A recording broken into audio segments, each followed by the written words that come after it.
ఆవు లేకుండా పాలు రావు, పాలు లేకుండా నెయ్యి రాదు. అటు పాలు సరఫరా చేసుకోకుండా ఉండే డైరీలు నెయ్యి ఎట్లా సరఫరా చేస్తారనేటువంటి విషయాన్ని కనీస అవగాహన లేకుండా ఈ రోజు ఆ పార్టీ నాయకులు కానీ ఆ పెద్దలు కానీ మాట్లాడుతూ ఉంటే వాళ్ళని ఏమనాలో నాకు అర్థం కావడం లేదు. ఇటువంటి నాయకులందరూ కూడా చెప్తా ఉన్నా, మేమందరం హిందువులు, మేము నమ్ముతాం మా భగవంతుడిని. నేను అడుగుతా ఉన్నా, మీ పార్టీకి సంబంధించినటువంటి అధినాయకుడు హిందువా? ధైర్యంగా చెప్పండి. ఎవరైనా చెప్పగలడా పార్టీలో ఉండేవాడు? నువ్వు హిందువుగా కానివాడు, హిందువుల మనోభావాలు నువ్వు ఎట్లా కాపాడుతావు? కనీసం నువ్వు మాట్లాడడానికి, మీరు మాట్లాడడానికి కనీసమైనటువంటి అర్హత ఉందా అని అడుగుతా ఉన్నా. మీకు నిజంగా దేవుడి పైన భక్తి ఉంటే మీరు క్షమాపణ చెప్పి చేసిన తప్పులు ఒప్పుకుంటే కనీసం ఆ భగవంతుడు మిమ్మల్ని క్షమిస్తాడు. కానీ నీ చెప్పినా ఎన్ని చోట్ల ఏం మాట్లాడినా ఆ రోజు సిట్టేస్తే అదేదో చంద్రబాబు నాయుడు గారి జేబు సంస్థలు మాట్లాడినారు. ఈ రోజు సుప్రీంకోర్టు నేరుగా సిబిఐకి ఇచ్చి సిబిఐ ద్వారా విచారించి నిజ నిజాలు నిగ్గుదల్చారు. కనీసం ఇప్పటికైనా బుద్ధి తెచ్చుకొని మీరు న్యాయంగా నీతిగా ఆ యొక్క ధర్మాన్ని నమ్ముకునేటువంటి హిందువుల మనోభావాలను దెబ్బతీయకుండా ముందుకు పోవాల్సిందిగా నేను ఈ సందర్భంగా పార్టీ నాయకులకు హెచ్చరిస్తూ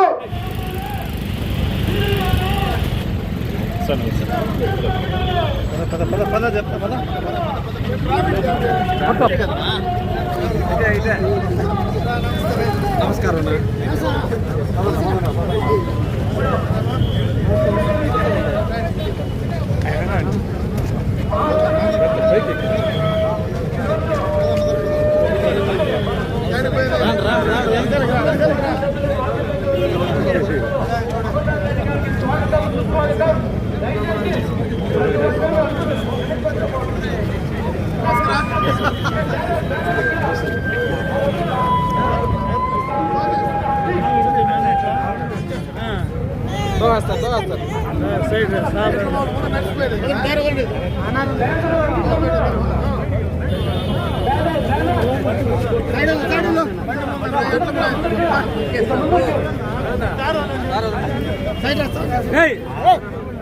మమ్మల్ని తోసేస్తున్నా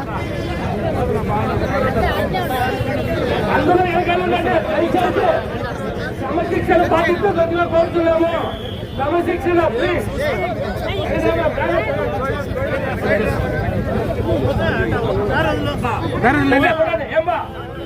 అందరికి అన్ని కలుస్తారు. మనం కలిసేకి వచ్చింది ప్లీజ్. బ్యానర్ ఎక్కడ? త్రివేణి సంఘం లాగా అర్థం చేసుకోండి. టీడీపీ బీజేపీ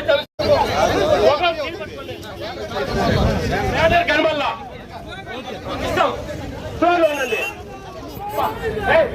పాలు లేని నెయ్యి, పాలు లేని నెయ్యి,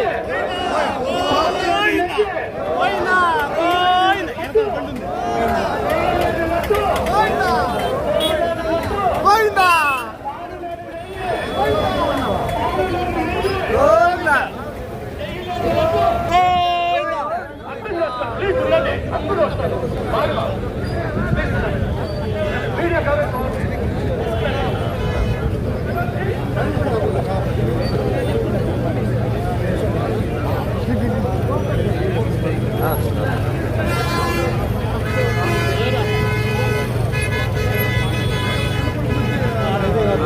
అంతేగాని లేదు మీకు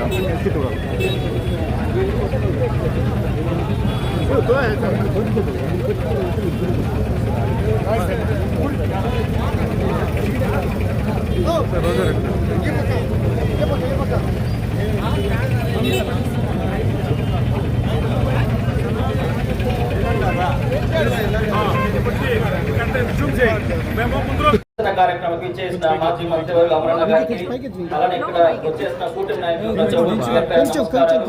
మనం ఎన్నో స్కామ్లు చూసాం. కానీ ఇలాంటి స్కామ్ అయితే ఎప్పుడు ఎక్కడ ఎవరు చూసిండరు. ప్రపంచ వ్యాప్తంగా ఉన్న హిందువులు భక్తితో పవిత్రతో కొలిచే శ్రీ వెంకటేశ్వర స్వామి వాళ్ళని ఆ లడ్డూల్ని అది ఎంతో ప్రసాదం. అంటే మనం తినడమే కాదు 10 మందికి పంచుతాం, మనకు పుణ్యం వస్తుంది అనేసి అలాంటి లడ్డూని ఇలా కల్తీ చేసి కెమికల్స్ కలిపిన నెయ్యితో ఇలా లడ్డూలు ఇలా అంతా బస్సు పట్టించినందుకు ఖచ్చితంగా ప్రతి ఒక్కరూ ప్రశ్నించాలి. గత 5 సంవత్సరాల్లో ఆ ఈఓ గారు కానీ, టీటీడీ చైర్మన్ గారు కానీ, అక్కడున్న పాలక సభ్యులు ప్రతి ఒక్కరిని, అది ఏది కూటమి ప్రజలే కాదు, ఆ వైసీపీలో ఉన్న హిందువులు కూడా వాళ్ళని ప్రశ్నించాలని కోరుకుంటూ సెలవు తీసుకున్నాను. జై గోవింద గోవింద గోవింద గోవింద. శిక్షించాలి, శిక్షించాలి, శిక్షించాలి, శిక్షించాలి, శిక్షించాలి. గోవింద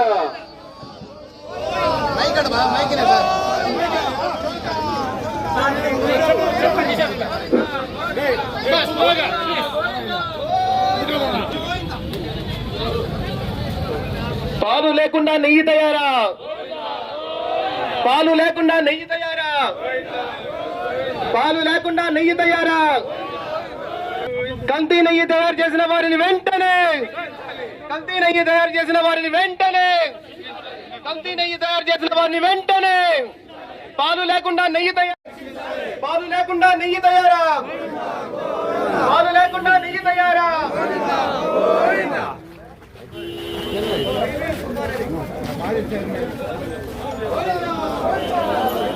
నెయ్యి లేని లడ్డు, నెయ్యి లేని లడ్డు, నెయ్యి లేని లడ్డు. పాలు లేకుండా నెయ్యి తయారా, పాలు లేకుండా నెయ్యి తయారా. గోవింద కల్తీ నెయ్యి తయారు చేసిన వారిని వెంటనే, కల్తీ నెయ్యి తయారు చేసిన వారిని వెంటనే, కల్తీ నెయ్యి తయారు చేసిన వారిని వెంటనే, కల్తీ నెయ్యి తయారు చేసిన వారిని వెంటనే.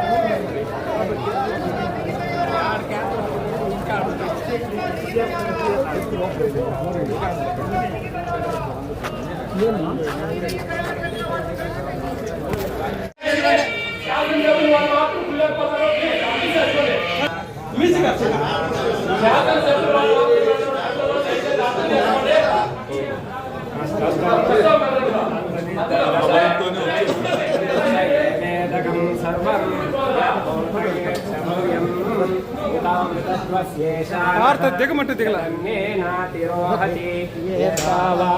మహిమా అతో యజ్ఞమతన్వత వసంతో అస్యాసీదాజ్యం గ్రీష్మ ఇద్మ శరదవిః సప్తాస్యాసం పరితయః సప్తసమిదః కృతాః దేవాయజ్ఞం తన్వానాః భవద్ధన్ పురుషం పశుం యజ్ఞాశ్రౌతః తస్మాని జగ్రే వంశి జగ్రే తస్మాత్.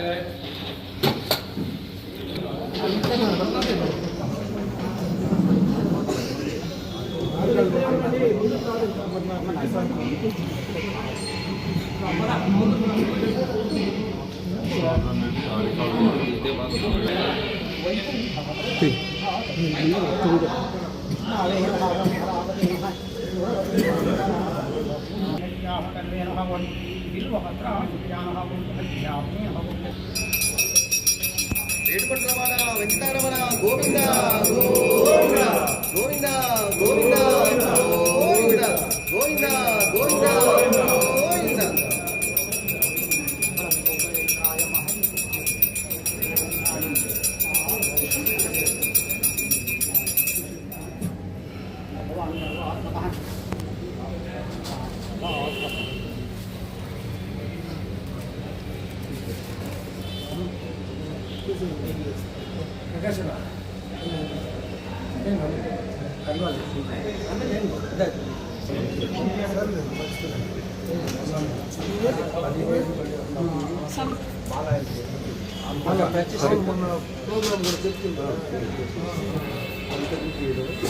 అజ్జేని పంట మీద కదా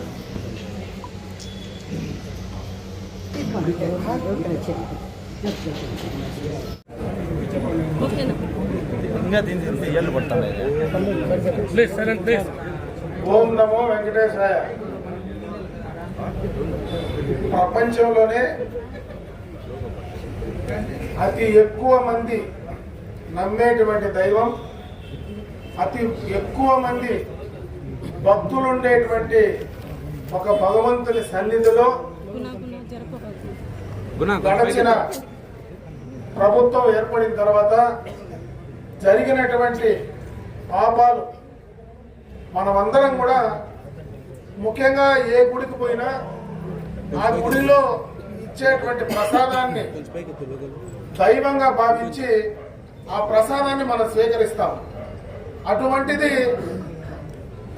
కలియుగ దైవం వెంకటేశ్వర స్వామి తిరుమలలో ఇచ్చేటువంటి లడ్డూ ప్రసాదం ప్రపంచ దేశాల్లోనే ఏ యొక్క దేవాలయంలో కూడా ఆ యొక్క ప్రసాదానికి ఉన్నటువంటి విలువ ఎక్కడా లేదు.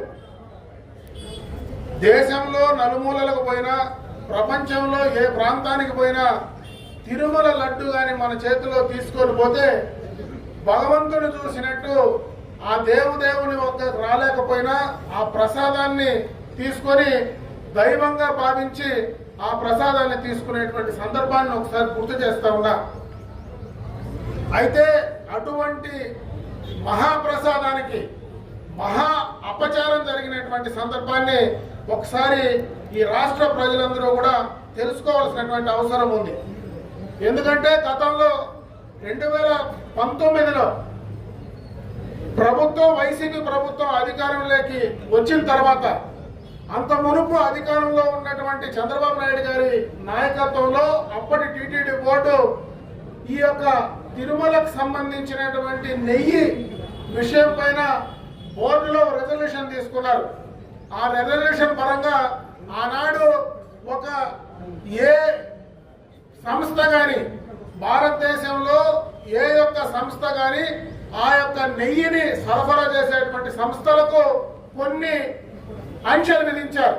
అంటే 4 లక్షల లీటర్లు కెపాసిటీ ప్రొక్యూర్ చేసేటువంటి ఏ యొక్క పాలకు సంబంధించినటువంటి డైరీ కావచ్చు, 250 కోట్ల రూపాయలు టర్నోవర్ కలిగినటువంటి ఏ సంస్థ అయినా మరి దానికి వాళ్ళు ఏర్పాటు చేసినటువంటి నిబంధనలు 2019 జూన్ తర్వాత అధికారంలోకి వచ్చినటువంటి అప్పటి ప్రభుత్వం మరి జగన్మోహన్ రెడ్డి గారి ప్రభుత్వంలో అప్పటి టీటీడీ బోర్డు ఆ యొక్క నిబంధనలన్నీ కూడా సడలించి ఏ డైరీకి అంటే ఆ డైరీ పాలను సేకరించేటువంటి అవసరం లేదు, 150 కోట్ల టర్నోవర్ ఉన్నా కూడా ఆ యొక్క డైరీ నెయ్యిని సరఫరా చేయొచ్చు అనేటువంటి అన్ని నిబంధనలు సడలించారు. దీంట్లో ముఖ్యమైన విషయం ఏదైనా ఉందంటే ఒకటే చెప్తా, ఆవు లేకుండా పాలు లేకుండా నెయ్యి వస్తుందా అనేది మనం ఆలోచించాలి. అదేవిధంగా ఏ డైరీ కూడా పాలను ప్రొక్యూర్ చేయకుండా నెయ్యి ఎట్లా తయారు చేస్తుందో అనేటువంటి మినిమం నాలెడ్జ్ కూడా లేకుండా, మన కనీసమైనటువంటి అవగాహన లేకుండా పాలు సరఫరా లేకపోయినా పాలు సరఫరా చేయనటువంటి డైరీలు కూడా నెయ్యిని సరఫరా చేయొచ్చు, నెయ్యిని మనం టీటీడీకి అందించవచ్చు అనేటువంటి నిర్ణయాన్ని ఆ బోర్డు తీసుకున్నదంటే దాంట్లోనే మనకు ఆ యొక్క బోర్డు యొక్క ఉద్దేశం ఏ రకమైనటువంటి ఉద్దేశం ఉందనేది క్లియర్ కట్ గా అర్థమవుతుందని చెప్పి సందర్భంగా తెలియజేసుకుంటున్నా. సామాన్యమైనటువంటి ప్రజలు ఎవరు ఏదో ఇదేదో గొప్ప కార్యక్రమమో ఏదో పెద్ద దీనికి పైనటువంటి సిబిఐయో లేదంటే ఇంకా పెద్ద ఇంటర్పోలో ఎవరు దీనిపైన విచారించాల్సిన అవసరం లేదు. ఒక చిన్న లాజిక్, ఆవు లేకుండా పాలు రావు, పాలు లేకుండా నెయ్యి రాదు. అటు పాలు సరఫరా చేసుకోకుండా ఉండే డైరీలు నెయ్యి ఎట్లా సరఫరా చేస్తారనేటువంటి విషయాన్ని కనీస అవగాహన లేకుండా ఈ రోజు ఆ పార్టీ నాయకులు కానీ ఆ పెద్దలు కానీ మాట్లాడుతూ ఉంటే వాళ్ళని ఏమనాలో నాకు అర్థం కావడం లే. ఈరోజు ప్రభుత్వాలు మారచ్చు, మారడు. భగవంతుడు అందరికీ భగవంతుడే. ఈరోజు వైసీపీ వాళ్లకు భగవంతుడే, తెలుగుదేశానికి భగవంతుడే, జనసేనకు భారతీయ జనతా పార్టీకి ఈ దేశంలో ఆ భగవంతుడు నమ్మేటువంటి భక్తులందరికీ కూడా భగవంతుడే. ఆ భగవంతుడికి జరిగినటువంటి అపచారాన్ని ఎందుకు జరిగిందని ఆలోచించకుండా ఈ రోజు వాళ్ళు మాట్లాడుతూ ఉంటే వాళ్ళ కనీసం ఆ భగవంతుని పైన ధర్మాన్ని పైన ఏమైనా అవగాహన ఉందా, ఆలోచన ఉందా అనేది ఈ రోజు రాష్ట్ర ప్రజలు ఆలోచించాలని చెప్పి నేను ఈ సందర్భంగా తెలియజేసుకుంటున్నా. ఇన్ని విషయాలు ఈ వైసీపీ నాయకులు మాట్లాడతారు. జగన్మోహన్ రెడ్డి దాంట్లో జంతు కొవ్వు కలిపారు అని చంద్రబాబు నాయుడు గారు సిట్టుకు సంబంధించిన అధికారంలోకి వచ్చిన వెంటనే ఆ నెయ్యిని మనం నేషనల్ కి సంబంధించినటువంటి ప్రయోగశాలకు పంపించారు. అక్కడ దాంట్లో నెయ్యి కాకుండా మరి ఇతరమైనటువంటి వాటి కలిశాయి అని చెప్తే జంతువులకు సంబంధించినటువంటి కొవ్వు పదార్థాలు కూడా కలిశాయని ఆ రోజు ఆ డైరీ అక్కడ పంపించినటువంటి ప్రయోగశాల రిపోర్ట్ ఇచ్చింది.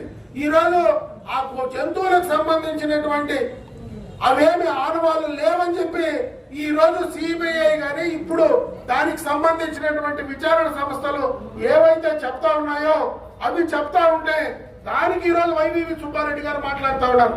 ఆ రోజు చంద్రబాబు నాయుడు గారు జంతువులకు సంబంధించినవి ఉన్నాయన్నాడు, తప్పు మాట్లాడినాడని. ఈ రోజు సిట్ క్లియర్ గా ఇస్తా ఉంది. అది పూర్తిగా కెమికల్ కి సంబంధించింది. కెమికల్ ద్వారా తయారు చేసినటువంటి నెయ్యి, అది పూర్తిగా కూడా రసాయనాలతో కూడినటువంటి నెయ్యి, వాసన రావడానికి కూడా రసాయనాలు ఉపయోగిస్తారు అని ఈ రోజు క్లియర్ కట్ గా వాళ్ళు ఎవిడెన్స్ తో ప్రకారం కూడా ఇస్తే ఇంకా మాట్లాడడానికి వాళ్ళకి సిగ్గుందో లేదో నాకైతే అర్థం కావడం లేదు. కానీ భగవంతుడి పైనటువంటి వాళ్లకు నమ్మకం లేదని చెప్పచ్చు. ఈ రోజు అదే పార్టీలో ఈ రోజు ఆ యొక్క వైఎస్ఆర్ కాంగ్రెస్ పార్టీలో ఉండేటువంటి నాయకులందరూ కూడా చెప్తా ఉన్నా, మేమందరం హిందువులు, మేము నమ్ముతాం మా భగవంతుడిని. నేను అడుగుతా ఉన్నా, మీ పార్టీకి సంబంధించినటువంటి అధినాయకుడు హిందువా? ధైర్యంగా చెప్పండి. ఒకడైనా చెప్పగలడా పార్టీలో ఉండేవాడు? నువ్వు హిందువుగా కానివాడు, హిందువుల మనోభావాలు నువ్వు ఎట్లా కాపాడుతావు? కనీసం నువ్వు మాట్లాడడానికి, మీరు మాట్లాడడానికి కనీసమైనటువంటి అర్హత ఉందా అని అడుగుతా ఉన్నా. చేసి ఈ రోజు వైవి సుబ్బారెడ్డి గారు మాట్లాడుతూ ఉన్నారు. ఆయనకు సంబంధించినటువంటి పిఏ ఖాతాలో, చిన్నప్ప ఖాతాలో 4,59,00,000 రూపాయలు ఎట్లా దానికి వచ్చినాయి, ఎందుకు వచ్చినాయి చెప్పే పరిస్థితి ఉందా అని అడుగుతా ఉన్నా.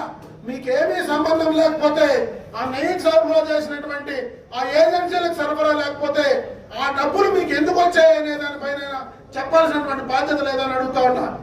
అన్ని రకాల కల్తీ, మద్యంలో నాశనం చేశారు, అన్ని రకాల దోచుకున్నారు. భగవంతుని దగ్గర కూడా ఇంత అన్యాయం చేస్తే మీకు భగవంతుడు క్షమించడు. మరీ ముఖ్యంగా తిరుమల తిరుపతి దేవస్థానం శ్రీ వెంకటేశ్వర స్వామికి ఎవరైనా అన్యాయం చేస్తే వాళ్లకు పుట్టగతులే ఉండవనే విషయాన్ని గుర్తుంచుకోమని చెప్పి సందర్భంగా తెలియజేసుకుంటా ఉన్నా. ఇప్పటికైనా బుద్ధి తెచ్చుకోండి. ఈ రోజు మేము ఏదో రాజకీయంగా చేసేటువంటి కార్యక్రమం కాదు. ఈ రోజు ఇంతమంది చేశామంటే రాజకీయం కోసమే రాలేదు. భగవంతుని పైన నమ్మకాన్ని పెంచుకోవడానికి వచ్చాం. భగవంతుడికి జరిగినటువంటి అపచారానికి శుద్ధి చేసే కార్యక్రమానికి ఈ రోజు మేము వచ్చాం. కానీ ఇదేదో రాజకీయం చేసేది కాదు. మీకు నిజంగా దేవుడి పైన భక్తి ఉంటే మీరు క్షమాపణ చెప్పి చేసిన తప్పులు ఒప్పుకుంటే కనీసం ఆ భగవంతుడు మిమ్మల్ని క్షమిస్తాడు. కానీ లేకపోతే ఆ భగవంతుడు మిమ్మల్ని క్షమించేటువంటి పరిస్థితి లేదు. ఈ ప్రశ్నలకు మీరు ఎన్ని చెప్పినా, ఎన్ని చోట్ల ఏం మాట్లాడినా ఆ రోజు సిట్టేస్తే అదేదో చంద్రబాబు నాయుడు గారి జేబు సంస్థలు మాట్లాడినారు. ఈ రోజు సుప్రీంకోర్టు నేరుగా సిబిఐకి ఇచ్చి సిబిఐ ద్వారా విచారించి నిజ నిజాలు నిగ్గుదల్చారు. కనీసం ఇప్పటికైనా బుద్ధి తెచ్చుకొని మీరు న్యాయంగా, నీతిగా ఆ యొక్క ధర్మాన్ని నమ్ముకునేటువంటి హిందువుల మనోభావాలను దెబ్బతీయకుండా ముందుకు పోవాల్సిందిగా నేను ఈ సందర్భంగా ఆ పార్టీ నాయకులకు హెచ్చరిస్తూ, ఇంకొకసారి దయచేసి మీరెవరో భగవంతుని గురించి మాట్లాడేటువంటి సాహసం కూడా చేయొద్దు. నిజంగా భగవంతుడి పైన నమ్మకం ఉంటే తప్పొప్పుకొని చెంపలేసుకొని భగవంతుడు జరిగినటువంటి అన్యాయం మీ యొక్క హయాంలో జరిగింది కాబట్టి మీరు ఆ అన్యాయానికి క్షమాపణ చెప్తే ఖచ్చితంగా భగవంతుడు మీకు సహాయం చేస్తాడని చెప్పి తెలియజేసుకుంటూ సెలవు తీసుకుంటున్నాను. శాసనసభ్యులు గారు నిరసన కార్యక్రమం చేపట్టారు. దీనికి ఆహ్వానించడానికి మా యొక్క ధన్యవాదాలు తెలియజేస్తున్నాను. ఈరోజు దైవానికి మించిన శక్తి ఏది లేదు. కానీ గతంలో పాలన రాక్షస పాలన. ఈ రాక్షస పాలనలో అన్ని రాక్షస కార్యక్రమాలు జరిగాయి. ముందు గుడి విధ్వంసం చేశారు. ఎట్లంటే శ్రీరాముడి విగ్రహాన్ని పగలగొట్టారు, తరువాత రథాన్ని కాల్చినారు. కానీ ఇవన్నీ సారనట్లుగా మన కలియుగ దైవం వెంకటేశ్వర స్వామిని మన కోట్లాది మంది హిందువులు దైవ సమానంగా భావిస్తాము. వారికి ప్రీతిపాతంగా దేవుడికి అర్పించే నైవేద్యంలో కూడా ఈరోజు కల్తీ జరిగింది. ఆ కల్తీ వల్ల ప్రజల మనోభావాలు, హిందువుల మనోభావాలు ఘోరంగా దెబ్బతింది. దీనికి ప్రాయశ్చిత్తంగా ఈరోజు ఎన్డీఏ గవర్నమెంట్ దానికి సిట్ వేసి అది నిజంగా కల్తీ జరిగిందా లేదా అనే కార్యక్రమాన్ని మన గౌరవనీయ చంద్రబాబు గారు చేపట్టారు. ఆ విచారణలో ఇవన్నీ నిజమని చెప్పి తేలింది. దీనికి బాధ్యత ఎవరు వహిస్తారని చెప్పి మేము ఈరోజు వైసీపీ నాయకుల్ని కోరుతున్నాం. ఈరోజు వైసీపీ కార్యకర్తలు ఒకటే చెప్తున్నాం, మీరు మీ నాయకుల్ని ప్రశ్నించండి. ఎందుకంటే దేవుడికి జరిగిన అపచారానికి మీ వంతు బాధ్యత ఏమని చెప్పి మేము ఈరోజు కూటమి తరఫున ప్రశ్నిస్తా ఉన్నాం. ఎలాంటే అవినీతి ప్రజలు క్షమించారు, కానీ దైవం యొక్క అవినీతిలో ప్రజలు ఈరోజు క్షమించే పరిస్థితి లేదు. ఈరోజు తిరుగుబాటు జరుగుతూ ఉంది. పాలు లేని నెయ్యి, కనీసం పాలే లేకుండా నెయ్యి విధంగా సప్లై చేశారని చెప్పి మేము ప్రశ్నిస్తున్నాము. ఈరోజు గుడ్డి వాళ్ళు కూడా నెయ్యిని యొక్క స్వచ్ఛతను ఏ విధంగా కొలుస్తారంటే గుడ్డి వాళ్ళు కూడా మూగి చూసి నెయ్యా కాదని చెప్తారు. కానీ దీనికైనా ఘోరమైన గుడ్డి పాలన మేము విమర్శించేస్తున్నాం జగన్ ప్రభుత్వాన్ని. కాబట్టి దీనికంతా కూడా కారణము వైసీపీ ప్రభుత్వమే. ఈ వైసీపీ ప్రభుత్వం ప్రజలకు సమాధానం చెప్పాలని మేము ఈరోజు కోరుతున్నాం. జై జనసేన, జై బీజేపీ. అమర్నాథ్ రెడ్డి గారి నాయకత్వం, అమర్నాథ్ రెడ్డి గారి నాయకత్వం, అమర్నాథ్ రెడ్డి గారి నాయకత్వం. పాలు లేకుండా నెయ్యి తయారీనా, పాలు లేకుండా నెయ్యి తయారీనా, కల్తీ ప్రసాదం చేసిన వారిని వెంటనే, కల్తీ ప్రసాదం చేసిన వారిని వెంటనే శిక్షించాలి. లేకుండా నెయ్యి సరఫరా చేసిన వారిని వెంటనే, నెయ్యి లేకుండా ప్రసాదీనా గోవిందా గోవిందా, నెల్లు లేకుండా లడ్డు తయారీనా,